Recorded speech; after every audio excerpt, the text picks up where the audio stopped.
Le défi présenté par Octopus et ACT UP résulte des inégalités sexuelles. Nous savons aujourd'hui que la fête est un lieu où les violences sexuelles, sexistes et homophobes sont très présentes. Une étude anglaise révèle que 43% des femmes ayant moins de 40 ans ont déjà été confrontées à des harcèlements sexuels lors des festivals.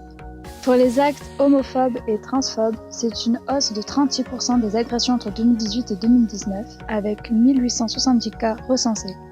C'est pourquoi se pose la question des outils de lutte contre les violences sexuelles, sexistes ou encore homophobes à mettre en place au milieu festif.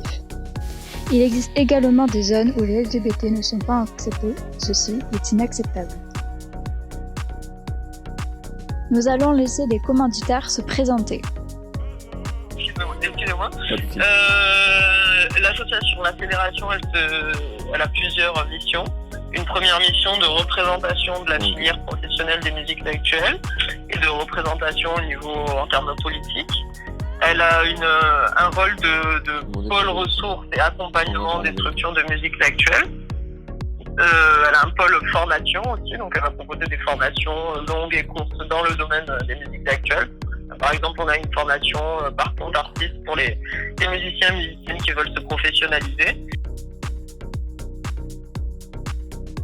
ACT UP Sud-Ouest, c'est une association de lutte contre le VIH/SIDA, issue de la communauté LGBT, de personnes usagères de drogue, de personnes travailleuses du sexe, de personnes séropositives.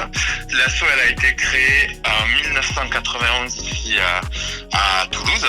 Et qu'est-ce qu'on fait? On fait pas mal de prévention sur les thématiques en lien avec le VIH/SIDA, la santé sexuelle, la consommation de produits psychoactifs.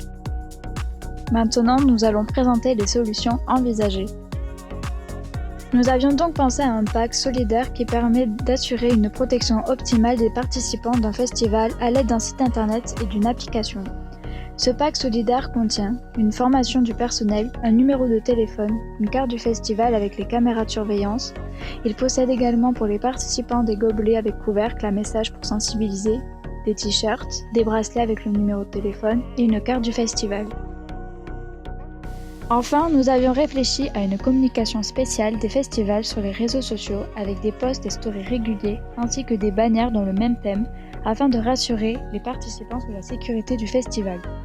De plus, les affiches affichées possèdent des témoignages ainsi que des phrases poignantes pour sensibiliser les personnes.